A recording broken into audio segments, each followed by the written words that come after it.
ਲੜੀਵਾਰ ਕਥਾ ਸ਼੍ਰੀ ਗੁਰੂ ਗ੍ਰੰਥ ਸਾਹਿਬ ਜੀ ਦੇ ਪਾਵਨ ਪਵਿੱਤਰ ਸਰੂਪ ਦੀ ਆਪ ਜੀ ਸਰਵਣ ਕਰ ਰਹੇ ਹੋ। ਗਰੀਬ ਨਵਾਜ ਸਾਹਿਬ ਸੱਚੇ ਪਾਤਸ਼ਾਹ ਜੀ ਮਹਾਰਾਜ ਬਿਲਾਵਲ ਦੀ ਵਾਰ ਵਿੱਚ ਇਹ ਅੰਮ੍ਰਿਤ ਬਚਨ ਉਚਾਰਨ ਕਰ ਰਹੇ ਨੇ।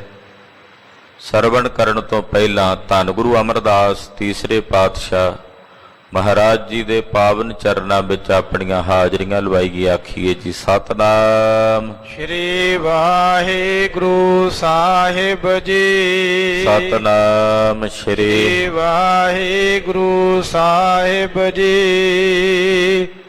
ਸ਼ਲੋਕ ਮਹੱਲਾ ਤੀਜਾ। ਤ੍ਰਿਗ ਇਹ ਆਸਾ ਦੂਜੀ ਭਾਵ ਕੀ, ਜੋ ਮੋਹਿ ਮਾਇਆ ਚਿਤ ਲਾਈ। ਧੰਨ ਗੁਰੂ ਅਮਰਦਾਸ ਸਾਹਿਬ ਜੀ ਫਰਮਾਉਂਦੇ ਨੇ ਪਾਵਨ ਸ਼ਲੋਕ, ਤ੍ਰਿਗ ਇਹ ਆਸਾ ਦੂਜੇ ਭਾਵ ਕੀ। ਦੂਜੇ ਭਾਵ ਵਿੱਚ ਦੁਬਦਾ ਵਿੱਚ ਕੀਤੀ ਹੋਈ ਆਸ ਨੂੰ ਤ੍ਰਕਾਰ ਹੈ। ਸੋ ਵੇਰੀ ਫਿਟੇ ਮੂੰਹ ਕਹੋ, ਸੋ ਵੇਰੀ ਲਾਹਨਤ ਪਾਓ, ਤੇ ਕਹਿੰਦੇ ਤਿਰਕਾਰ ਇੱਕ ਬਣਦਾ। ਸੋ ਵੇਰੀ ਫਿਟੇ ਮੂੰਹ ਕਹਿ ਕੇ ਇੱਕ ਲਾਹਨਤ ਬਣਦੀ ਹੈ, ਸੋ ਵੇਰੀ ਲਾਹਨਤ ਪਾ ਕੇ ਤੇ ਇੱਕ ਤ੍ਰਿਗ ਬਣਦਾ। ਪਾਤਸ਼ਾਹ ਕਹਿੰਦੇ ਜਿਹੜੀ ਦੂਜੇ ਭਾਵ ਵਿੱਚ ਦੁਬਦਾ ਚਾ ਕੇ ਆਸ ਕੀਤੀ ਹੈ, ਦੂਜੇ ਭਾਵ ਦੀ ਆਸ, ਉਹ ਤਰਕਾਰ ਹੈ। ਜਿਹੜੀ ਕਿਸੇ ਮਾਇਆ ਦੀ ਮਮਤਾ ਵਸ ਹੋ ਕੇ ਮਾਇਆ ਵਿੱਚ ਚਿੱਤ ਲਾ ਕੇ ਕੋਈ ਆਸ ਕੀਤੀ ਹੈ, ਉਸ ਆਸ ਤੇ ਤ੍ਰਿਗ। ਆਸ ਤਾਂ ਹੋਵੇ ਉਸ ਪਿਰ ਨੂੰ ਮਿਲਣ ਦੀ, ਉਸ ਪਿਰ ਦੇ ਦਰਸ਼ਨਾਂ ਦੀ। ਉਸ ਪਿਰ ਨੂੰ ਮਿਲਣ ਦੀ ਆਸ ਤੋਂ ਬਿਨਾਂ ਜਿਹੜੀ ਦੂਜੀ ਆਸ ਕਿਸੇ ਵੀ ਵਸਤੂ ਦੀ ਹੈ, ਉਹ ਆਸ ਤੇ ਤ੍ਰਿਗ ਹੈ, ਤਰਕਾਰ ਹੈ। ਭਗਤ ਜੀ ਕਹਿੰਦੇ, ਹੇ ਪ੍ਰਭੂ ਕਾਗੇ ਨੇ ਕਰੰਗ ਢੰਡੋਲ ਢੰਡੋਲ ਕੇ ਸਾਰਾ ਮਾਸ ਖਾ ਲਿਆ, ਭਖ ਲਿਆ, ਪਰ ਮੇਰੀ ਆਸ ਹਾਲੇ ਖਤਮ ਨਹੀਂ ਹੋਈ। ਨੇਤਰਾਂ ਨੂੰ ਛੂਹਣ ਲੱਗਾ ਤੇ ਮੈਂ ਕਹਿਣਾ, ਹੇ ਮੇਰੇ ਪ੍ਰਭੂ ਹਾਲੇ ਤੈਨੂੰ ਵੇਖਣ ਦੀ ਆਸ ਹਿਰਦੇ ਵਿੱਚ ਹੈ। ਤੇ ਕਹਿੰਦੇ, ਕਾਗਾ ਇਹਨਾਂ ਨੇਤਰਾਂ ਨੂੰ ਨਾ ਛੂਹੀ, ਹਾਲੇ ਪਿਰ ਨੂੰ ਵੇਖਣ ਦੀ ਆਸ ਹੈ। ਉਸ ਪਿਰ ਵਾਹਿਗੁਰੂ ਪਰਮੇਸ਼ਰ ਨੂੰ ਮਿਲਣ ਦੀ ਆਸ, ਉਹਦੇ ਚ ਅਭੇਦ ਹੋਣ ਦੀ ਆਸ, ਉਹਦੇ ਦਰਸ਼ਨਾਂ ਦੀ ਆਸ। ਦਰਸ਼ਨ ਪਿਆਸੀ ਦਿਨ ਸਰਾਤ, ਚਿਤਵੋ ਅਨ ਦਿਨ ਨੀਤ। ਆਸ ਭਲੀ ਆਸ ਹੈ। ਇਸ ਆਸ ਤੋਂ ਬਿਨਾਂ ਅਗਰ ਕੋਈ ਹੋਰ ਆਸ ਹੈ ਕਿਸੇ ਪ੍ਰਕਾਰ ਦੀ, ਉਹ ਦੂਜੇ ਭਾਵ ਦੀ ਹੈ, ਦੁਬਦਾ ਦੀ ਹੈ। ਤੇ ਪਾਤਸ਼ਾਹ ਕਹਿੰਦੇ ਦੂਜੇ ਭਾਵ ਦੀ ਕੀਤੀ ਹੋਈ ਆਸ ਤੇ ਤ੍ਰਿਗ ਹੈ, ਉਹਦੇ ਤੇ ਤਰਕਾਰ ਹੈ। ਜਿਹੜੀ ਆਸ ਮਾਇਆ ਦੇ ਮੋਹ ਵਿੱਚ ਚਿੱਤ ਲਾ ਕੇ ਕੀਤੀ ਜਾਏ, ਉਹ ਆਸ ਤੇ ਤਰਕਾਰ ਹੈ, ਉਸ ਆਸ ਨੂੰ ਤ੍ਰਿਗ ਹੈ। ਕੇਵਲ ਇੱਕੋ ਆਸ, ਮੈਂ ਮਨ ਵੱਡੀ ਆਸ ਹਰੇ, ਕਿਉਂ ਕਰ ਹਰ ਦਰਸ਼ਨ ਪਾਵਾ, ਕਿਉਂ ਕਰ ਹਰ ਦਰਸ਼ਨ ਪਾਵਾ। ਮੈਂ ਮਨ ਵੱਡੀ ਆਸ ਹਰੇ, ਮੇਰੇ ਮਨ ਵਿੱਚ ਉਸ ਹਰੀ ਵਾਹਿਗੁਰੂ ਪਰਮੇਸ਼ਰ ਨੂੰ ਮਿਲਣ ਦੀ ਵੱਡੀ ਆਸ ਹੈ ਕਿ ਮੈਨੂੰ ਉਹਦੇ ਦਰਸ਼ਨ ਕਿਵੇਂ ਪ੍ਰਾਪਤ ਹੋਵਣ। ਮਾਫ ਕਰਨਾ, ਆਪਾਂ ਜਿੰਨੇ ਬੈਠੇ ਆ, ਸਾਡੇ ਅੰਦਰ ਕਿੰਨਿਆਂ ਕਦੇ ਆਸ ਸੀ ਕਿ ਸਤਿਗੁਰੂ ਗੁਰੂ ਗ੍ਰੰਥ ਸਾਹਿਬ ਦੇ ਚੱਲ ਕੇ ਦਰਸ਼ਨ ਕਰੀਏ।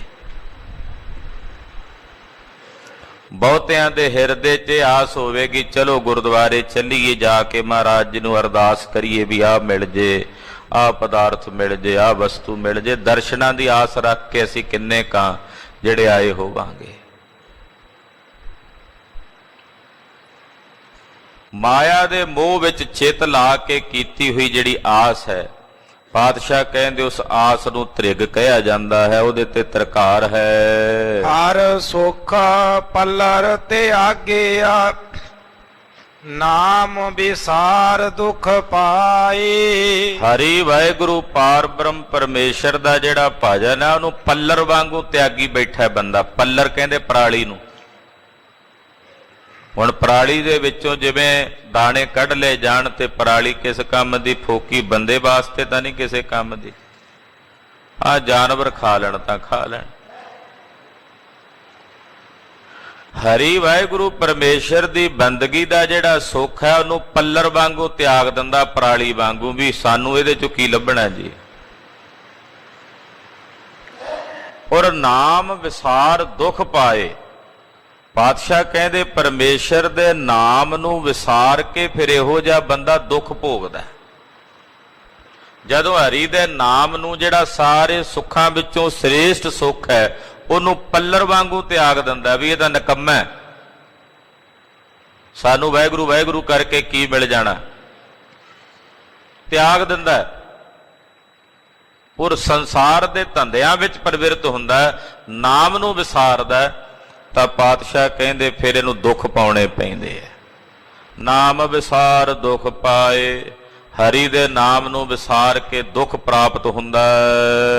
ਮਨ ਮੁਖ ਅਗਿਆਨੀ ਅੰਧੁਲੇ, ਜਨਮ ਮਰੈ ਫਿਰ ਆਵੈ ਜਾਈ। ਜਿਹੜੇ ਮਨਮੁਖ ਨੇ ਉਹ ਅਗਿਆਨੀ ਹਨ, ਅੰਧਲੇ, ਅਗਿਆਨਤਾ ਦੇ ਹਨੇਰੇ 'ਚ ਅੰਨੇ ਹੋਏ ਫਿਰਦੇ ਨੇ, ਜੰਮਦੇ ਨੇ, ਮਰਦੇ ਨੇ, ਫਿਰ ਮੁੜ ਮੁੜ ਕੇ ਆਉਂਦੇ ਜਾਂਦੇ ਨੇ, ਜਿਨ੍ਹਾਂ ਨੇ ਹਰੀ ਅਕਾਲ ਪੁਰਖ ਪਰਮੇਸ਼ਰ ਦੇ ਨਾਮ ਨੂੰ ਵਿਸਾਰਿਆ ਹੋਇਆ।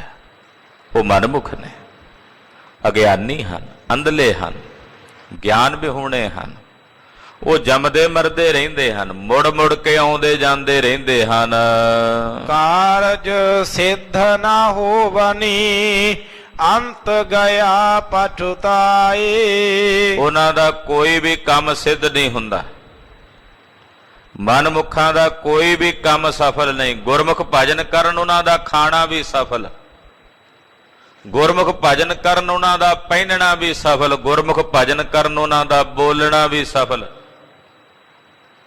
ਉਹਨਾਂ ਦਾ ਸੌਣਾ ਵੀ ਸਫਲ। ਤੇ ਮਨਮੁਖ ਜੇ ਪਰਮੇਸ਼ਰ ਦੇ ਭਜਨ ਤੋਂ ਵਿਹੂਣਾ, ਉਹਦਾ ਖਾਣਾ ਵੀ ਨਿਸ਼ਫਲ, ਉਹਦਾ ਸੌਣਾ ਵੀ ਨਿਸ਼ਫਲ, ਉਹਦੇ ਪਹਿਨਣਾ ਵੀ ਨਿਸ਼ਫਲ। ਉਹ ਕੋਈ ਕੰਮ ਕਰੇ ਸਭ ਨਿਸ਼ਫਲ, ਕਿਉਂਕਿ ਉਹਦਾ ਕੋਈ ਵੀ ਕੰਮ ਸਿੱਧ ਨਹੀਂ ਹੁੰਦਾ, ਸਫਲ ਨਹੀਂ ਹੁੰਦਾ। ਮਨਮੁਖ ਦਾ ਕੋਈ ਵੀ ਕੰਮ ਪਾਤਸ਼ਾਹ ਕਹਿੰਦੇ ਸਿੱਧ ਨਹੀਂ ਹੁੰਦਾ। ਕਾਰਜ ਸਿੱਧ ਨਾ ਹੋਵਨੀ, ਅੰਤ ਗਿਆ ਪਛਤਾਏ। ਉਹਨੂੰ ਅੰਤ ਨੂੰ ਪਛਤਾਵਾ ਕਰਦਿਆਂ ਇਸ ਸੰਸਾਰ ਤੋਂ ਜਾਣਾ ਪੈਂਦਾ। ਉਹਦੇ ਪੱਲੇ ਕੇਵਲ ਪਛਤਾਵਾ ਰਹਿ ਜਾਂਦਾ ਕਿ ਮੈਂ ਆਪਣੇ ਜੀਵਨ 'ਚ ਕੱਖ ਨਹੀਂ ਸਵਾਰਿਆ, ਕੋਈ ਵੀ ਭਲਾ ਕਰਮ ਨਹੀਂ ਕੀਤਾ। ਉਹ ਪਛਤਾਉਂਦਾ ਹੀ ਇਹ ਸੰਸਾਰ ਤੋਂ ਟੁਰ ਜਾਂਦਾ ਹੈ। ਜਿਸ ਕਰਮ ਹੋਵੈ ਤਿਸ ਸਤ ਗੁਰ ਮਿਲੈ, ਸੋ ਹਰ ਹਰ ਨਾਮ ਧਿਆਏ। ਮਹਾਰਾਜ ਜੀ ਕਹਿੰਦੇ ਜਿਹਦੇ ਤੇ ਪਰਮੇਸ਼ਰ ਦੀ ਬਖਸ਼ਿਸ਼ ਹੋਵੇ ਉਹਨੂੰ ਸਤਿਗੁਰਾਂ ਦਾ ਮੇਲ ਪ੍ਰਾਪਤ ਹੁੰਦਾ। ਜਾਂ ਇਸ ਤਰ੍ਹਾਂ ਕਹਿ ਲਈਏ ਕਿ ਜਿਨ੍ਹਾਂ ਦੇ ਕਰਮ ਚੰਗੇ ਹੋਣ, ਭਾਗ ਚੰਗੇ ਹੋਣ, ਉਹਨਾਂ ਨੂੰ ਗੁਰੂ ਮਿਲਦਾ ਹੈ। ਗੁਰ ਪੂਰਾ ਭੇਟਿਓ ਵਡ ਭਾਗੀ, ਵੱਡੇ ਭਾਗ ਭੇਟੇ ਗੁਰਦੇਵਾ। ਗੁਰੂ ਸਾਹਿਬ ਜੀ ਦਾ ਮੇਲ ਪੂਰਬਲੇ ਜਨਮਾਂ ਦੇ ਕੀਤੇ ਚੰਗੇ ਕਰਮਾਂ ਕਰਕੇ ਹੁੰਦਾ। ਇਸ ਕਰਕੇ ਕਹਿੰਦੇ ਜਿਹਦੇ ਭਾਗ ਚੰਗੇ, ਕਰਮ ਚੰਗੇ, ਤਿਸ ਸਤਿਗੁਰ ਮਿਲੈ, ਉਹਨੂੰ ਸਤਿਗੁਰਾਂ ਦਾ ਮੇਲ ਪ੍ਰਾਪਤ ਹੁੰਦਾ। ਤੇ ਸੋ ਹਰ ਹਰ ਨਾਮ ਧਿਆਏ। ਜਿਹਨੂੰ ਗੁਰੂ ਮਿਲਦਾ ਹੈ ਫਿਰ ਉਹ ਆਪਣੇ ਗੁਰੂ ਨਾਲ ਮਿਲ ਕੇ ਹਰੀ ਪਰਮੇਸ਼ਰ ਦੇ ਨਾਮ ਨੂੰ ਧਿਆਉਂਦਾ। ਸਤਿਨਾਮ ਵਾਹਿਗੁਰੂ, ਸਤਿਨਾਮ ਵਾਹਿਗੁਰੂ, ਸਤਿਨਾਮ ਵਾਹਿਗੁਰੂ, ਸਤਿਨਾਮ ਵਾਹਿਗੁਰੂ, ਸਤਿਨਾਮ ਵਾਹਿਗੁਰੂ, ਸਤਿਨਾਮ ਵਾਹਿਗੁਰੂ, ਸਤਿਨਾਮ ਵਾਹਿਗੁਰੂ, ਸਤਨਾਮ ਵਾਹਿਗੁਰੂ। ਸੋ ਹਰ ਹਰ ਨਾਮ ਧਿਆਏ, ਸੋ ਹਰ ਹਰ ਨਾਮ ਧਿਆਏ, ਸੋ ਹਰ ਹਰ ਨਾਮ ਧਿਆਏ, ਸੋ ਹਰ ਹਰ ਨਾਮ ਧਿਆਏ, ਸੋ ਹਰ ਹਰ ਨਾਮ ਧਿਆਏ, ਸੋ ਹਰ ਹਰ ਨਾਮ ਧਿਆਏ, ਸੋ ਹਰ ਹਰ ਨਾਮ ਧਿਆਏ, ਸੋ ਹਰ ਹਰ ਨਾਮ ਧਿਆਏ। ਜਿਹਦੇ ਭਾਗ ਸਵੱਲੇ ਹੋਣ, ਕਰਮ ਚੰਗੇ ਹੋਣ, ਉਹਨੂੰ ਗੁਰੂ ਮਿਲਦਾ ਹੈ। ਤੇ ਜਿਹਨੂੰ ਸਤਿਗੁਰੂ ਜੀ ਮਿਲਦੇ ਨੇ, ਉਹ ਫਿਰ ਗੁਰੂ ਨਾਲ ਮਿਲ ਕੇ ਪਰਮੇਸ਼ਰ ਦੇ ਨਾਮ ਨੂੰ, ਹਰੀ ਦੇ ਨਾਮ ਨੂੰ ਧਿਆਉਂਦਾ। ਸਤਿਗੁਰੂ ਜੀ ਆਪਣੇ ਸਿੱਖ ਨੂੰ ਨਾਮ ਜਪਾਉਂਦੇ ਹੈ। ਬਾਰੰਬਾਰ ਹੁਕਮ ਕਰਕੇ ਕਹਿੰਦੇ, ਭਾਈ ਨਾਮ ਜਪਿਆ ਕਰ, ਨਾਮ ਧਿਆਇਆ ਕਰ, ਨਾਮ ਆਰਾਧਿਆ ਕਰ, ਨਾਮ ਸਿਮਰਿਆ ਕਰ, ਨਾਮ ਗਾਵਿਆ ਕਰ, ਨਾਮ ਸੁਣਿਆ ਕਰ। ਕਿੰਨੀ ਵਾਰੀ ਕਹਿੰਦੇ ਗੁਰੂ ਗ੍ਰੰਥ ਸਾਹਿਬ ਜੀ ਸਤਿਗੁਰੂ ਕਿ ਨਾਮ ਜਪਿਆ ਕਰ, ਨਾਮ ਸੁਣਿਆ ਕਰ, ਨਾਮ ਧਿਆਵਿਆ ਕਰ, ਨਾਮ ਗਾਵਿਆ ਕਰ, ਨਾਮ ਆਰਾਧਿਆ ਕਰ। ਤੂੰ ਸਤਿਗੁਰਾਂ ਨਾਲ ਮਿਲ ਕੇ ਫਿਰ ਗੁਰਸਿੱਖ ਪਰਮੇਸ਼ਰ ਦੇ ਨਾਮ ਨੂੰ ਧਿਆਉਂਦਾ ਹੈ। ਨਾਮ ਰਤੇ ਜਨ ਸਦਾ ਸੁਖ ਪਾਇਨਾ, ਜਨ ਨਾਨਕ ਤਿਨ ਬਲ ਜਾਏ। ਜਿਹੜੇ ਵਾਹਿਗੁਰੂ ਪਰਮੇਸ਼ਰ ਦੇ ਨਾਮ ਦੇ ਰੰਗ ਵਿੱਚ ਰੰਗੇ ਗਏ ਨੇ, ਉਹ ਸਦਾ ਹੀ ਸੁਖ ਪਾਉਂਦੇ ਆ। ਉਹ ਸदैਵੀ ਸੁਖ ਨੂੰ ਪ੍ਰਾਪਤ ਕਰ ਲੈਂਦੇ। ਐਸਾ ਸੁਖ ਉਹਨਾਂ ਨੂੰ ਮਿਲ ਜਾਂਦਾ ਜਿਹੜਾ ਸੁਖ ਕਦੇ ਬਿਨਸਦਾ ਨਹੀਂ। ਨਾਮ ਦੇ ਰੰਗ ਵਿੱਚ ਰੰਗਿਆ ਹੋਇਆਂ ਨੂੰ ਸदैਵੀ ਸੁਖ ਪ੍ਰਾਪਤ ਹੋ ਗਿਆ। ਤੇ ਜਿਨ੍ਹਾਂ ਨੇ ਨਾਮ ਜਪਿਆ, ਨਾਮ ਦੇ ਰੰਗ ਵਿੱਚ ਆਪਣੇ ਆਪ ਨੂੰ ਰੰਗ ਲਿਆ, ਧੰਨ ਗੁਰੂ ਅਮਰਦਾਸ ਸਾਹਿਬ ਜੀ ਫਰਮਾਉਂਦੇ, ਮੈਂ ਤਿਨਾਂ ਤੋਂ ਸਦਾ ਬਲਿਹਾਰ ਜਾਂਦਾ ਹਾਂ। ਨਾਨਕ ਤਿੰਨ ਬਲ ਜਾਏ। ਮਹਾਰਾਜ ਜੀ ਕਹਿੰਦੇ, ਮੈਂ ਤਿਨਾਂ ਤੋਂ ਬਲਿਹਾਰ ਜਾਂਦਾ ਹਾਂ, ਤਿਨਾਂ ਤੋਂ ਵਾਰੇ-ਵਾਰੇ ਜਾਂਦਾ, ਕੁਰਬਾਨ ਜਾਂਦਾ ਹਾਂ, ਜਿਹੜੇ ਹਰੀ ਅਕਾਲ ਪੁਰਖ ਵਾਹਿਗੁਰੂ ਪਰਮੇਸ਼ਰ ਦੇ ਨਾਮ ਨੂੰ ਧਿਆਉਂਦੇ ਹਨ। ਮਹੱਲਾ ਤੀਜਾ। ਆਸਾ ਮਨਸਾ ਜਗ ਮੋਹਣੀ, ਜਿਨ ਮੋਹਿਆ ਸੰਸਾਰ। ਸਤਿਗੁਰੂ ਗੁਰੂ ਅਮਰਦਾਸ ਸਾਹਿਬ ਜੀ ਫਰਮਾਉਂਦੇ, ਆਸਾ ਤੇ ਮਨਸਾ ਇਹ ਦੋਵੇਂ ਮੋਹਣੀਆਂ ਨੇ। ਬਦੋ ਬਦੀ ਤੁਸੀਂ ਸੋਚੋ ਵੀ ਮੈਂ ਕੋਈ ਆਸ ਨਹੀਂ ਕਰਨੀ, ਫਿਰ ਕੋਈ ਨਾ ਕੋਈ ਆਸ ਬਣ ਜਾਂਦੀ ਹੈ। ਸੋਚਦੇ ਆ ਵੀ ਇਹ ਮਨਸਾ ਪੂਰੀ ਹੋ ਗਈ, ਹੁਣ ਅੱਗੇ ਹੋਰ ਕੋਈ ਇੱਛਾ ਨਹੀਂ ਕਰਾਂਗੇ, ਅੱਗੇ ਹੋਰ ਕੋਈ ਮਨਸਾ ਜਾਗ ਪੈਂਦੀ। ਇਹ ਮੋਹਣੀਆਂ ਨੇ ਦੋਵੇਂ, ਆਸਾ ਵੀ ਤੇ ਮਨਸਾ ਵੀ। ਇਹ ਜਗਤ ਦੇ ਜੀਵਾਂ ਨੂੰ ਮੋਹ ਲੈਂਦੀਆਂ। ਇਹਨੇ ਸਾਰਾ ਸੰਸਾਰ ਮੋਹਿਆ ਹੋਇਆ, ਆਸਾ ਤੇ ਮਨਸਾ ਦੋਨਾਂ ਨੇ। ਆਸਾ ਮਨਸਾ ਬੰਧਨੀ ਪਾਈ, ਕਰਮ ਧਰਮ ਬੰਧਕਾਰੀ। ਪਾਪ ਪੁੰਨ ਜਗ ਜਾਇਆ ਭਾਈ, ਬਿਨਸੈ ਨਾਮ ਵਿਸਾਰੀ। ਇਹ ਆਸਾ ਤੇ ਮਨਸਾ ਦੋਵੇਂ ਹੀ ਬੰਧਨ ਰੂਪ ਨੇ ਤੇ ਸਾਰੇ ਜਗਤ ਨੂੰ ਮੋਹਿਆ ਹੋਇਆ। ਅਸੀਂ ਕਹਿੰਦੇ ਨਹੀਂ ਹੁੰਦੇ, ਮਹਾਰਾਜ ਬਸ ਆਹ ਇੱਛਾ ਪੂਰੀ ਕਰ ਦਿਓ, ਆਹ ਕਾਮਨਾ ਪੂਰੀ ਹੋ ਜਾਏ, ਮੁੜ ਕੇ ਨਹੀਂ ਫਿਰ ਕੋਈ ਇੱਛਾ। ਉਹ ਇੱਛਾ ਪੂਰਨ ਹੋ ਜਾਏ, ਉਹ ਹਾਲੇ ਹੋ ਰਹੀ ਆ ਪੂਰਨ, ਉਸੇ ਵਕਤ ਅਗਲਾ ਫੁਰਨਾ ਜਾਗ ਪੈਂਦਾ, ਚੱਲ ਮਹਾਰਾਜ ਹੁਣ ਆ ਵੀ ਕੁਝ ਦੇ ਦਿਓ। ਕਿਤੇ ਮਨਸਾਵਾਂ ਪੂਰਨ ਹੁੰਦੀਆਂ, ਇੱਕ ਤੋਂ ਬਾਅਦ ਦੂਸਰੀ, ਦੂਸਰੀ ਤੋਂ ਬਾਅਦ ਤੀਸਰੀ। ਇਹ ਸਰੀਰ ਛੁੱਟ ਜਾਂਦਾ ਪਰ ਆਸਾ ਨਹੀਂ ਛੁੱਟਦੀ। ਆਸਾ ਫਿਰ ਕੋਈ ਨਾ ਕੋਈ ਬਣੀ। ਹਾਲਾਂਕਿ ਜਿਹੜੀ ਆਸ ਕਰਨੀ ਸੀ ਉਹ ਕੀਤੀ ਨਹੀਂ। ਆਸ ਕਰਨੀ ਸੀ ਉਸ ਪਿਰ ਨੂੰ ਮਿਲਣ ਦੀ, ਆਸ ਕਰਨੀ ਸੀ ਉਸ ਪਿਰ ਪਰਮੇਸ਼ਰ ਦੇ ਦਰਸ਼ਨਾਂ ਦੀ, ਆਸ ਕਰਨੀ ਸੀ ਉਹਦੀ ਬੰਦਗੀ ਦੀ, ਆਸ ਕਰਨੀ ਸੀ ਅੰਮ੍ਰਿਤ ਵੇਲੇ ਉੱਠਣ ਦੀ, ਆਸ ਕਰਨੀ ਸੀ ਉਹਦੇ ਭਜਨ ਕਰਨ ਦੀ, ਆਸ ਕਰਨੀ ਸੀ ਉਹਦੇ ਪਾਵਨ ਦੀਦਾਰ ਕਰਨ ਦੀ। ਉਹ ਆਸ ਕਰਨ ਦੀ ਬਜਾਏ ਹੋਰ ਆਸਾਂ ਅਸੀਂ ਚੁੱਕੀ ਫਿਰਦੇ ਹਾਂ ਮਨ 'ਚ। ਪਾਤਸ਼ਾਹ ਕਹਿੰਦੇ, ਆਸਾ ਤੇ ਮਨਸਾ ਇਹ ਬੜੀ ਮੋਹਣੀ ਹੈ। ਇਹ ਮਾਇਆ ਦਾ ਹੀ ਇੱਕ ਪ੍ਰਕਾਰ ਹੈ। ਇਹਨੇ ਸਾਰੇ ਜਗ ਨੂੰ ਮੋਹਿਆ ਹੋਇਆ, ਜਿਨ ਮੋਹਿਆ ਸੰਸਾਰ, ਸਾਰੇ ਸੰਸਾਰ ਨੂੰ ਮੋਹਿਆ ਹੋਇਆ। ਸਭ ਕੋ ਜਮ ਕੇ ਚੀਰੇ ਵਿੱਚ ਹੈ, ਜੇਤਾ ਸਭ ਆਕਾਰ।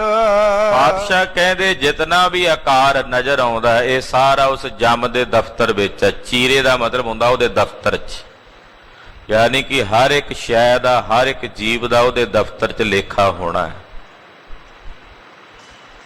ਇਹ ਸਭ ਕੁਝ ਜਮ ਦੇ ਚੀਰੇ ਵਿੱਚ ਹੈ, ਉਹਦੇ ਲੇਖੇ ਵਿੱਚ ਹੈ, ਉਹਦੇ ਦਫ਼ਤਰ ਵਿੱਚ ਹੈ।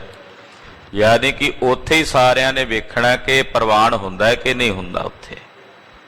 ਹਾਂਜੀ, ਹੁਕਮੀ ਹੀ ਜਮ ਲੱਗਦਾ, ਸੋ ਉਬਰੈ ਜਿਸ ਬਖਸ਼ੈ ਕਰਤਾਰ। ਮਹਾਰਾਜ ਜੀ ਕਹਿੰਦੇ ਪਰਮੇਸ਼ਰ ਦੇ ਹੁਕਮ 'ਚ ਹੀ ਇਹ ਜੰਮ ਲੱਗਦਾ, ਜਿਹਨੂੰ ਲੱਗਦਾ। ਜਦੋਂ ਹੁਕਮ ਕਰਦਾ ਵੀ ਜੰਮ ਇਹਨੂੰ ਲੱਗ ਜਾਏ ਤੇ ਉਹਨੂੰ ਲੱਗ ਜਾਂਦਾ। ਜਿਹਨੂੰ ਬਖਸ਼ ਲਵੇ ਉਹਨੂੰ ਜੰਮਾਂ ਤੋਂ ਮੁਕਤ ਕਰ ਲੈਂਦਾ। ਉਹਦੇ ਹੁਕਮ 'ਚ ਹੀ ਜੀਵਾਂ ਨੂੰ ਜੰਮ ਲੱਗਦਾ, ਯਾਨੀ ਕਿ ਲੇਖਾ ਦੇਣਾ ਪੈਂਦਾ ਜੀਵ ਨੂੰ। ਪਰ ਜਿਨ੍ਹਾਂ ਤੇ ਦਇਆ ਕਰਕੇ ਉਹ ਆਪਣੀ ਕਿਰਪਾ ਕਰਕੇ ਕਰਤਾਰ ਬਖਸ਼ ਲਵੇ, ਉਹ ਫਿਰ ਇਹਨਾਂ ਜੰਮਾਂ ਤੋਂ ਉੱਭਰ ਜਾਂਦਾ, ਬਚ ਜਾਂਦਾ। ਸੋ ਉੱਭਰ ਹੈ ਜਿਸ ਬਖਸ਼ੇ ਕਰਤਾਰ, ਉਹ ਉੱਭਰ ਜਾਂਦਾ ਇਹਨਾਂ ਜੰਮਾਂ ਦੇ ਲੇਖੇ ਜੋਖੇ ਤੋਂ, ਜਿਹੜਾ ਉਸ ਵਾਹਿਗੁਰੂ ਪਰਮੇਸ਼ਰ ਦੀ ਬਖਸ਼ਿਸ਼ ਦਾ ਪਾਤਰ ਬਣ ਜਾਵੇ। ਨਾਨਕ ਗੁਰ ਪ੍ਰਸਾਦੀ ਇਹੋ ਮਨ ਤਾਂ ਤਰੈ, ਜਾ ਛੋੜੈ ਅਹੰਕਾਰ। ਧੰਨ ਗੁਰੂ ਅਮਰਦਾਸ ਸਾਹਿਬ ਜੀ ਕਹਿੰਦੇ ਗੁਰੂ ਦੀ ਕਿਰਪਾ ਨਾਲ ਇਸ ਮਨ ਦੇ ਵਿੱਚੋਂ ਹੰਕਾਰ ਇਹ ਛੱਡੇ ਤਾਂ ਇਹ ਤਰਦਾ। ਗੁਰੂ ਦੀ ਕਿਰਪਾ ਹੋਵੇ, ਇਹ ਆਪਣੇ ਅੰਦਰੋਂ ਹੰਕਾਰ ਛੱਡ ਦੇਵੇ। ਹਉਮੈ ਵੀ ਆਪ ਨਹੀਂ ਛੱਡ ਹੁੰਦੀ, ਗੁਰੂ ਤਰਸ ਕਰੇ, ਗੁਰੂ ਦਇਆ ਕਰੇ ਤੇ ਹਉਮੈ ਨਿਕਲਦੀ ਹੈ। ਤੋ ਗੁਰੂ ਸਾਹਿਬ ਦੀ ਕਿਰਪਾ ਨਾਲ ਜਿਹਦੇ ਆਪਣੇ ਹਿਰਦੇ ਚੋਂ ਹੰਕਾਰ ਛੱਡ ਦਿੰਦੇ ਨੇ, ਫਿਰ ਮਹਾਰਾਜ ਜੀ ਕਹਿੰਦੇ ਇਹ ਜੀਵ ਤਰਦਾ ਹੈ। ਆਸਾ ਮਨਸਾ ਮਾਰੇ ਨਿਰਾਸ ਹੋਏ, ਗੁਰ ਸ਼ਬਦੀ ਵਿਚਾਰ। ਜਿਹੜਾ ਗੁਰੂ ਦੇ ਸ਼ਬਦ ਦੀ ਵਿਚਾਰ ਕਰਦਾ ਹੈ, ਉਹ ਆਪਣੇ ਅੰਦਰੋਂ ਆਸਾ ਤੇ ਮਨਸਾ ਦੋਨਾਂ ਨੂੰ ਤਿਆਗ ਦਿੰਦਾ, ਮਾਰ ਦਿੰਦਾ। ਉਹ ਕਹਿੰਦਾ ਕਾਹਦੀਆਂ ਝੂਠੀਆਂ ਆਸਾਂ ਕਰਨੀਆਂ, ਕਾਹਦੀਆਂ ਝੂਠੀਆਂ ਮਨਸਾਵਾਂ ਨੂੰ ਧਾਰਨ ਕਰਨਾ ਹੈ। ਗੁਰੂ ਕੇ ਸ਼ਬਦ ਦੀ ਵਿਚਾਰ ਦੇ ਨਾਲ ਉਹ ਆਪਣੇ ਹਿਰਦੇ ਨੂੰ ਆਸਾਂ ਤੇ ਮਨਸਾਵਾਂ ਤੋਂ ਬਿਲਕੁਲ ਸ਼ੁੰਨਿਆ ਕਰ ਲੈਂਦਾ। ਜਿਹਨੂੰ ਆਪਾਂ ਕਹਿੰਦੇ ਨਾ ਅਫੁਰ ਅਵਸਥਾ ਬਣਾ ਲੈਂਦਾ। ਉਹ ਤਾਂ ਬਣਦੀ ਹੈ ਜਦੋਂ ਗੁਰ ਸ਼ਬਦ ਦੀ ਵਿਚਾਰ ਹਿਰਦੇ 'ਚ ਗਹਿਰੀ ਉਤਰ ਜਾਏ। ਤੋ ਗੁਰ ਸ਼ਬਦ ਦੀ ਵਿਚਾਰ ਨਾਲ ਪਾਤਸ਼ਾਹ ਕਹਿੰਦੇ ਆਸਾ ਤੇ ਮਨਸਾ ਦੋਵੇਂ ਮਰ ਜਾਂਦੀਆਂ ਹਨ, ਔਰ ਗੁਰਮੁਖ ਉਹਨਾਂ ਆਸਾਂ ਮਨਸਾਵਾਂ ਤੋਂ ਰਹਿਤ ਹੋ ਕੇ ਨਿਰਾਸ਼ ਹੋ ਜਾਂਦਾ ਹੈ। ਪੌੜੀ ਜਿੱਥੈ ਜਾਈਐ ਜਗਤ ਮਹਿ, ਤਿਥੈ ਹਰ ਸਾਈ। ਪੌੜੀ ਮਹਾਰਾਜ ਚੌਥੇ ਪਾਤਸ਼ਾਹ ਸੋਢੀ ਸੁਲਤਾਨ ਸਤਿਗੁਰੂ ਗੁਰੂ ਰਾਮਦਾਸ ਸਾਹਿਬ ਜੀ ਉਚਾਰਦੇ ਨੇ। ਮਹਾਰਾਜ ਜੀ ਕਹਿੰਦੇ ਸੰਸਾਰ 'ਚ ਜਿੱਥੇ ਜਾਈਏ, ਕਿਸੇ ਕੋਨੇ 'ਚ ਚਲੇ ਜਾਈਏ, ਹਰੀ ਸਾਈਂ ਉੱਥੇ ਹੀ ਹਾਜ਼ਰ ਹੈ। ਆਖੋ ਸਤਿਨਾਮ ਵਾਹਿਗੁਰੂ। ਹੇ ਵਾਹਿਗੁਰੂ, ਮੈਂ ਜਿੱਥੇ ਜਾਵਾਂ ਤੂੰ ਉੱਥੇ ਹੀ ਹੈ। ਹਰ ਜਗ੍ਹਾ ਤੇ, ਹਰ ਥਾਂ ਤੇ ਤੂੰ ਹਾਜ਼ਰ ਹੈ। ਅੱਗੇ ਸਭ ਆਪੇ ਵਰਤਦਾ, ਹਰ ਸੱਚਾ ਨਿਆਈ। ਅੱਗੇ ਉਹੀ ਸਭ ਵਿੱਚ ਵਰਤਦਾ, ਕਿਉਂਕਿ ਉਹ ਸੱਚਾ ਵਾਹਿਗੁਰੂ ਨਿਆਂ ਕਰਨ ਵਾਲਾ, ਇਨਸਾਫ ਕਰਨ ਵਾਲਾ ਹੈ। ਅੱਗੇ ਵੀ ਪਰਲੋਕ ਵਿੱਚ ਉਸੇ ਨੇ ਵਰਤਣਾ ਹੈ, ਕਿਉਂਕਿ ਉਹ ਸੱਚਾ ਨਿਆਂ ਕਰਨ ਵਾਲਾ ਹੈ, ਇਨਸਾਫ ਕਰਨ ਵਾਲਾ ਹੈ। ਊੜਿਆਰਾ ਕੇ ਮੋਹ ਫਿਟ ਕੀਐ, ਸੱਚ ਭਗਤ ਵਡਿਆਈ। ਜਿਹੜੇ ਕੂੜਿਆਰ ਨੇ, ਝੂਠੇ ਨੇ, ਉਹਨਾਂ ਦੇ ਮੂੰਹ ਤੇ ਫਿਟਕਾਰਾਂ ਪੈਂਦੀਆਂ, ਲਾਨਤਾਂ ਪੈਂਦੀਆਂ। ਤੇ ਜਿਹੜੇ ਪਰਮੇਸ਼ਰ ਦੀ ਭਗਤੀ ਕਰਨ ਵਾਲੇ ਨੇ, ਉਹਨਾਂ ਦੀਆਂ ਵਡਿਆਈਆਂ ਹੁੰਦੀਆਂ ਨੇ, ਉਹਨਾਂ ਦੀ ਸੋਭਾ ਹੁੰਦੀ ਹੈ। ਝੂਠਿਆਂ ਦੇ ਮੂੰਹ ਫਿਟਕੇ ਜਾਂਦੇ ਨੇ, ਔਰ ਪਰਮੇਸ਼ਰ ਦੀ ਭਗਤੀ ਕਰਨ ਵਾਲਿਆਂ ਨੂੰ ਵਡਿਆਈਆਂ ਪ੍ਰਾਪਤ ਹੁੰਦੀਆਂ ਹਨ। ਸੱਚ ਸਾਹਿਬ ਸੱਚਾ ਨਿਆਉ ਹੈ, ਸਿਰ ਨਿੰਦਕ ਛਾਈ। ਉਹ ਸਾਹਿਬ ਸੱਚਾ ਹੈ ਔਰ ਉਹਦਾ ਨਿਆਂ ਵੀ ਸੱਚਾ ਹੈ। ਹਰ ਕਾ ਇੱਕ ਅਚੰਭੋ ਹੈ, ਪਰਮੇਸ਼ਰ ਦੀ ਇੱਕ ਅਸਚਰਜ ਖੇਡ ਹੈ। ਉਹ ਜੋ ਕਰਦਾ ਸੱਚਾ ਇਨਸਾਫ ਕਰਦਾ, ਕਿਸੇ ਨਾਲ ਬੇਇਨਸਾਫੀ ਨਹੀਂ ਕਰਦਾ। ਬੰਦਾ ਕਹਿੰਦਾ ਖਰਬਰੇ ਮੈਂ ਤਾਂ ਕਦੇ ਕਿਸੇ ਦਾ ਮਾੜਾ ਨਹੀਂ ਕੀਤਾ, ਮੈਨੂੰ ਕਿਹੜੇ ਕਰਮਾਂ ਦੀ ਸਜ਼ਾ ਮਿਲੀ। ਐਸਾ ਨਹੀਂ ਹੈ ਕਿ ਕਰੇ ਕੋਈ ਹੋਰ ਤੇ ਮਿਲੇ ਤੈਨੂੰ। ਅਕਾਲ ਪੁਰਖ ਪਰਮੇਸ਼ਰ ਦੀ ਦਰਗਾਹ ਦਾ ਇਨਸਾਫ ਸੱਚਾ ਇਨਸਾਫ ਹੈ। ਉਹ ਜੋ ਕਰਦਾ ਸੱਚ ਸੱਚਾ ਨਿਆਓ। ਸਿਰ ਨਿੰਦਕ ਛਾਈ, ਜਿਹੜੇ ਰੱਬ ਦੇ ਪਿਆਰਿਆਂ ਦੀ ਔਰ ਰੱਬ ਦੀ ਨਿੰਦਾ ਕਰਨ ਵਾਲੇ ਨੂੰ ਉਹਨਾਂ ਦੇ ਸਿਰ ਦੇ ਵਿੱਚ ਸਵਾਹ ਪੈਂਦੀ ਹੈ। ਛਾਈ ਦਾ ਮਤਲਬ ਹੁੰਦਾ ਸਵਾਹ ਪੈਣੀ। ਉਹਨਾਂ ਦੇ ਮੂੰਹ ਕਾਲੇ ਕੀਤੇ ਜਾਂਦੇ, ਇੱਥੇ ਉੱਥੇ ਦੋਨਾਂ ਦਰਬਾਰਾਂ ਵਿੱਚ, ਲੋਕ ਪਰਲੋਕ ਦੋਹਾਂ ਜਹਾਨਾਂ 'ਚ ਉਹਨਾਂ ਦੇ ਮੂੰਹ ਕਾਲੇ ਨੇ। ਉਹਨਾਂ ਨਿੰਦਕਾਂ ਦੇ ਮੂੰਹ ਤੇ ਛਾਈ ਕਾਲਖ ਪੋਚੀ ਜਾਂਦੀ ਹੈ, ਜਿਹੜੇ ਰੱਬ ਦੇ ਪਿਆਰਿਆਂ ਦੀ ਨਿੰਦਾ ਕਰਦੇ ਆ, ਪਰਮੇਸ਼ਰ ਦੀ ਨਿੰਦਾ ਕਰਦੇ, ਨਾਮ ਜਪਣ ਵਾਲਿਆਂ ਦੀ ਨਿੰਦਾ ਕਰਦੇ ਹੈ। ਮਹਾਰਾਜ ਜੀ ਕਹਿੰਦੇ ਉਹਨਾਂ ਨਿੰਦਕਾਂ ਦੇ ਮੂੰਹ ਤੇ ਸਵਾਹ ਮਲੀ ਦੀ ਹੈ, ਜਾਂ ਇਦਾਂ ਕਹਿ ਲਈ ਉਹਨਾਂ ਦੇ ਸਿਰ 'ਚ ਸਵਾਹ ਪੈਂਦੀ ਹੈ। ਜਨ ਨਾਨਕ ਸੱਚ ਆਰਾਧਿਆ, ਗੁਰਮੁਖ ਸੁਖ ਪਾਏ। ਧੰਨ ਗੁਰੂ ਰਾਮਦਾਸ ਸਾਹਿਬ ਜੀ ਫਰਮਾਉਂਦੇ ਹਨ ਕਿ ਭਾਈ ਜਿਹੜੇ ਸੱਚ ਨੂੰ ਆਰਾਧਦੇ ਨੇ ਉਹ ਗੁਰਮੁਖ ਸੁਖ ਦੀ ਪ੍ਰਾਪਤੀ ਕਰਦੇ ਨੇ। ਸੱਚ ਦੀ ਆਰਾਧਨਾ ਕਰਨ ਵਾਲੇ, ਸੱਚ ਨੂੰ ਧਿਆਉਣ ਵਾਲੇ ਗੁਰਮੁਖ ਸੁਖ ਦੀ ਪ੍ਰਾਪਤੀ ਕਰਦੇ, ਉਹਨਾਂ ਨੂੰ ਸੁਖ ਪ੍ਰਾਪਤ ਹੁੰਦਾ ਹੈ। ਇਹ ਧੰਨ ਸ੍ਰੀ ਗੁਰੂ ਰਾਮਦਾਸ ਸਾਹਿਬ ਜੀ ਦੀ ਉਚਾਰਨ ਕੀਤੀ ਪੌੜੀ। ਸ਼ਲੋਕ ਤੀਸਰੇ ਪਾਤਸ਼ਾਹ ਸ੍ਰੀ ਗੁਰੂ ਅਮਰਦਾਸ ਸਾਹਿਬ ਜੀ ਨੇ ਉਚਾਰਨ ਕੀਤੇ ਹਨ। ਗੁਰਦੇਵ ਜੀ ਕਿਰਪਾ ਕਰਨ ਇਹ ਪਾਵਨ ਪਵਿੱਤਰ ਗੁਰਬਾਣੀ ਦੀ ਪਾਵਨ ਵਿਚਾਰ ਸਾਡੇ ਸਾਰਿਆਂ ਦੇ ਹਿਰਦਿਆਂ ਵਿੱਚ ਵਸ ਜਾਵੇ। ਸਾਡਾ ਗਾਵਿਆ ਸੁਣਿਆ ਸਾਹਿਬ ਜੀ ਥਾਂ ਪਾ ਲੈਣ।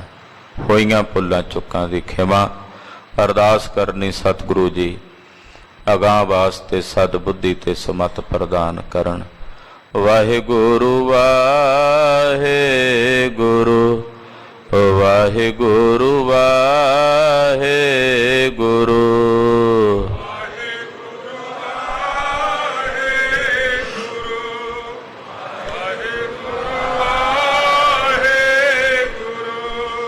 ਵਾਹਿਗੁਰੂ ਵਾਹਿਗੁਰੂ ਵਾਹਿਗੁਰੂ ਵਾਹਿਗੁਰੂ।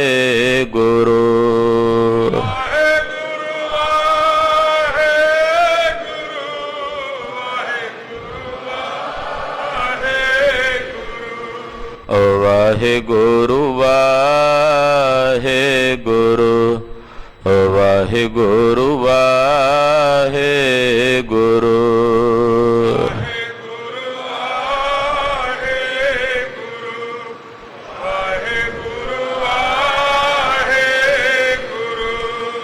ਵਾਹਿਗੁਰੂ ਵਾਹਿਗੁਰੂ ਵਾਹਿਗੁਰੂ ਵਾਹਿਗੁਰੂ।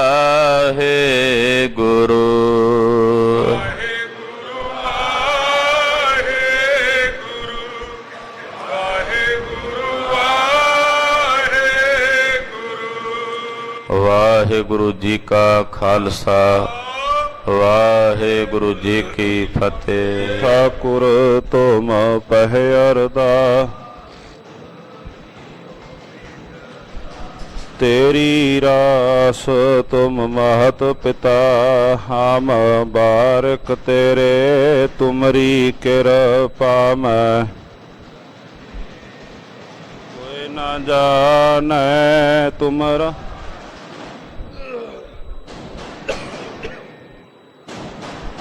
सगल समगरी तुमरा।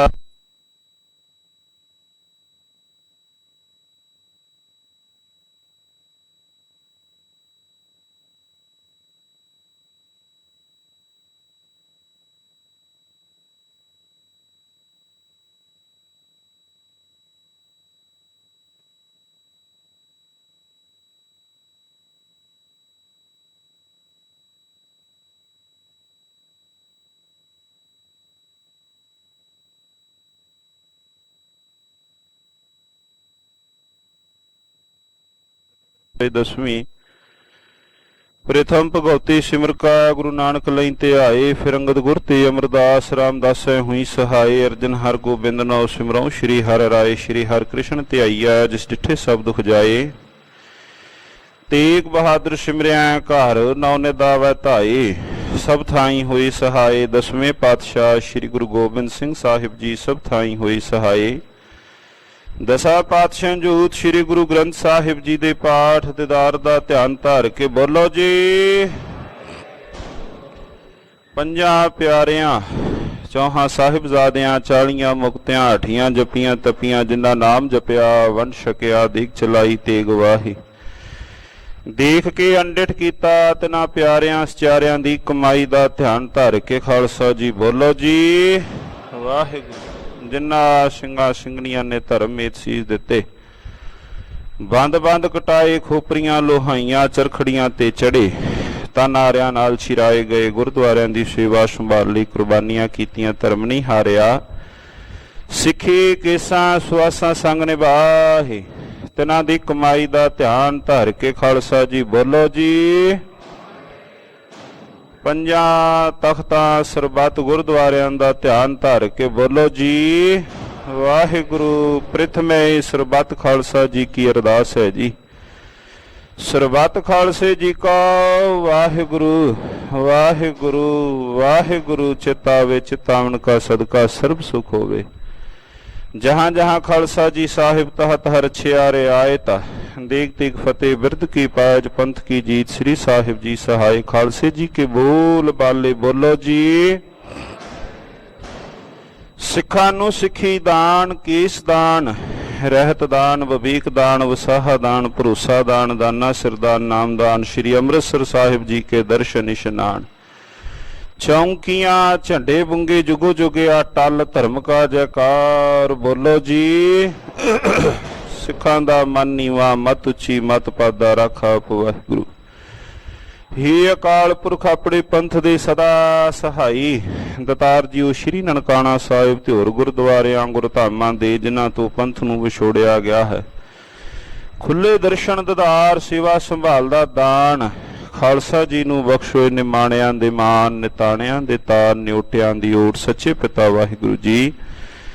ਧੰਨ ਧੰਨ ਸਤਿਗੁਰੂ ਸ੍ਰੀ ਗੁਰੂ ਤੇਗ ਬਹਾਦਰ ਜੀਓ ਮਹਾਰਾਜ ਆਪ ਜੀਓ ਕੇ ਪਾਵਨ ਸਥਾਨ ਗੁਰਦੁਆਰਾ ਸ੍ਰੀ ਦੁਖ ਨਿਵਾਰਨ ਸਾਹਿਬ ਜੀ ਵਿਖੇ ਅੰਮ੍ਰਿਤ ਵੇਲੇ ਦੇ ਸੁੰਦਰ ਸੱਚਖੰਡ ਸਜੇ ਦੀਵਾਨਾ ਅੰਦਰ ਧੰਨ ਧੰਨ ਸ੍ਰੀ ਗੁਰੂ ਗ੍ਰੰਥ ਸਾਹਿਬ ਜੀਓ ਮਹਾਰਾਜ ਆਪ ਜੀਓ ਕੀ ਪਾਵਨ ਹਜ਼ੂਰੀ ਅੰਦਰ ਪਾਵਨ ਆਸਾ ਕੀ ਵਾਰ ਕੀਰਤਨ ਉਪਰੰਤ 6 ਪੌੜੀਆਂ ਆਨੰਦ ਸਾਹਿਬ ਜੀਓ ਕਿਆਂ ਗਾਇਨ ਹੋਈਆਂ।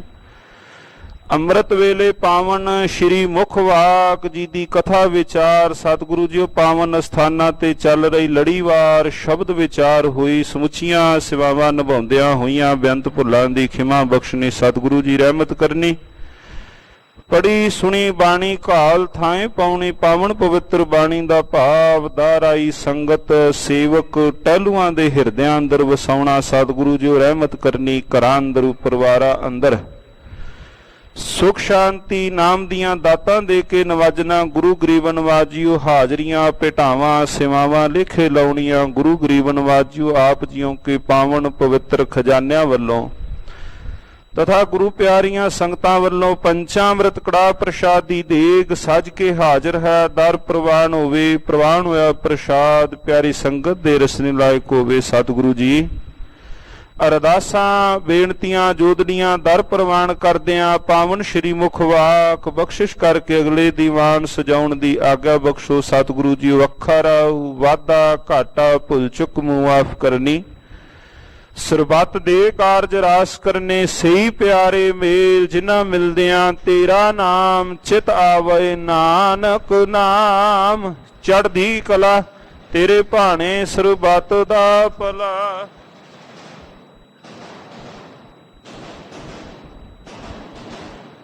ਵਾਹਿਗੁਰੂ ਜੀ ਕਾ ਖਾਲਸਾ ਵਾਹਿਗੁਰੂ ਜੀ ਕੀ ਫਤਿਹ। ਦੋਹਰਾ ਆਗਿਆ ਭਈ ਅਕਾਲ ਕੀ ਤਬੈ ਚਲਾਇਓ।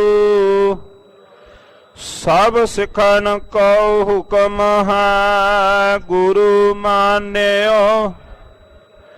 ਗੁਰੂ ਗ੍ਰੰਥ ਜੀ ਮਾਨਿਆ, ਜੋ ਪ੍ਰਭ ਕੋ ਮਿਲਬੂ ਚਾਹਾਂ,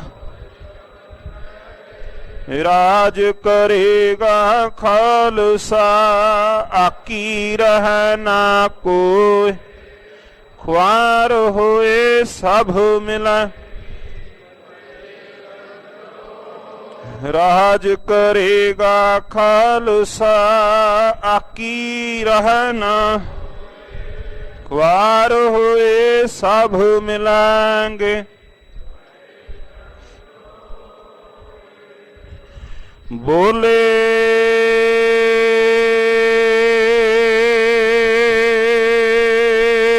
सो निहालो,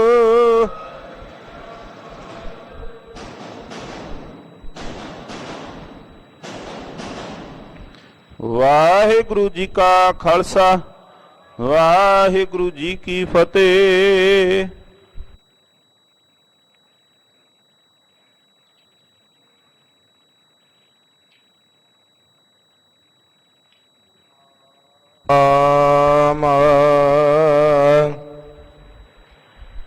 श्री वाहिगुरु साहिब जी।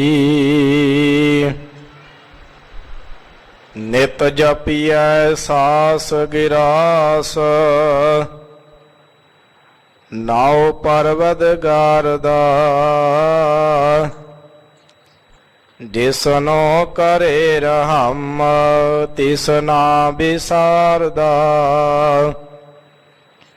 आप पावन हार आपे ही मारदा, अनेक रूप खिन माहे कुदरत तारदा। जिसनो लाए सच तिसै उधारदा, जिस दा होवै बल सो कदे ना हारदा।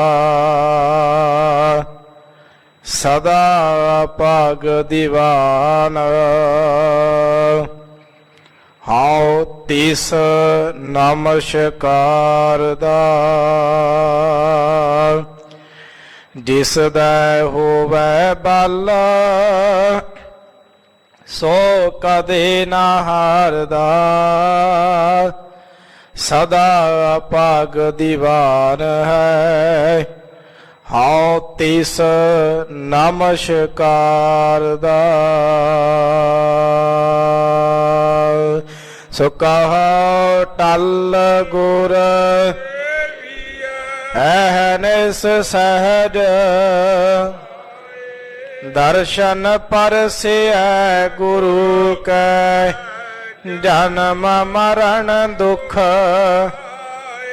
होवै सिफत खसम दी नूर अरसों कुरसों चटिया।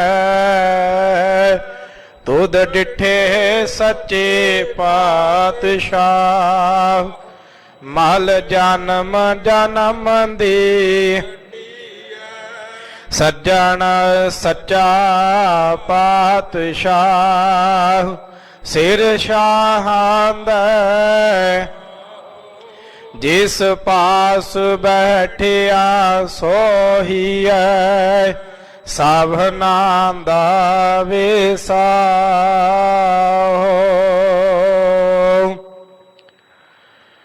सतनाम श्री वाहिगुरु साहिब जी। राग गौंडा बाणी भगता की कबीर जी घर पहला।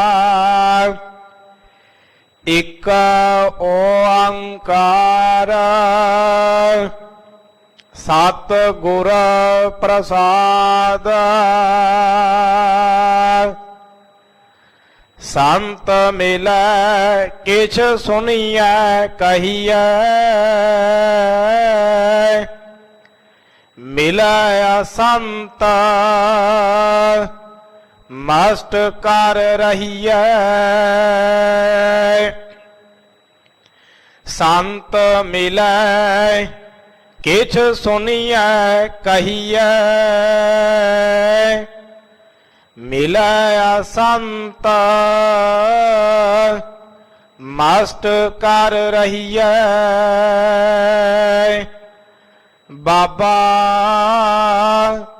बोलना क्या कहिए, जैसे राम नाम रव रहिए। रहाओ संतन स्यों बोले उपकारी, मूरख स्यों बोले चाख मारे। बोलत बोलत बड़ है बेकारा,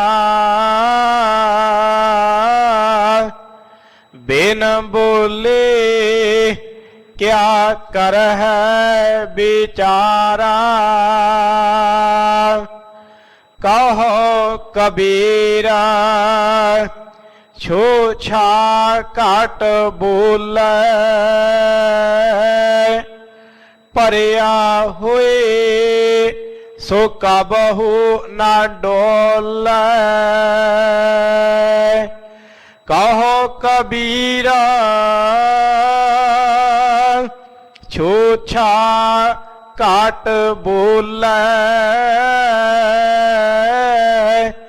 परया हुए सो कबहु न डोले।